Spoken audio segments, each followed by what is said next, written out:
Joining us now is John Matthews. He's Executive Director of the Community Safety Institute and a former officer with the Dallas Police Department for more than a dozen years. Yes, sir.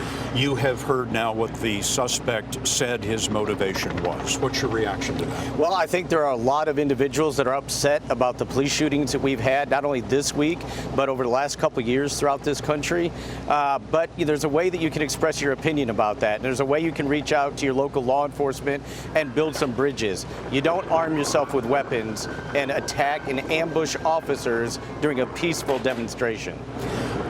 What should other law enforcement agencies around this country do to protect themselves now that we apparently have crossed this threshold?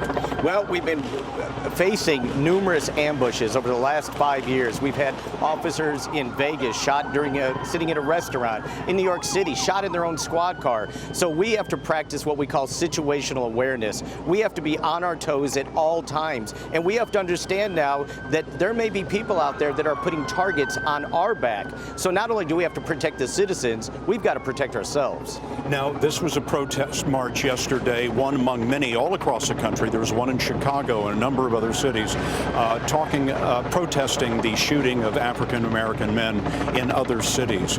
What is the relationship between the Dallas Police Department and the minority community here?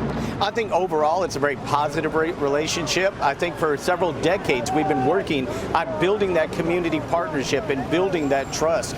We meet with the members of the faith community. We meet with members of various communities throughout the city. We bring them in. We talk to them about crime. We talk to them about social issues. And we try to solve those problems for our citizens.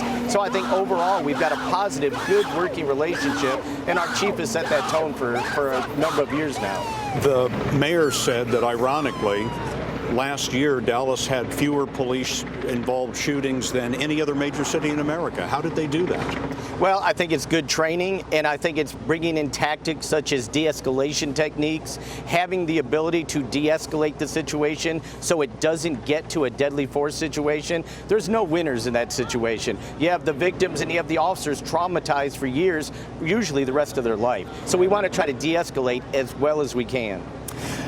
John Matthews, Executive Director of the Community Safety Institute, former DPD officer, thank you very much for being with us. Thank you, sir. Appreciate you very much.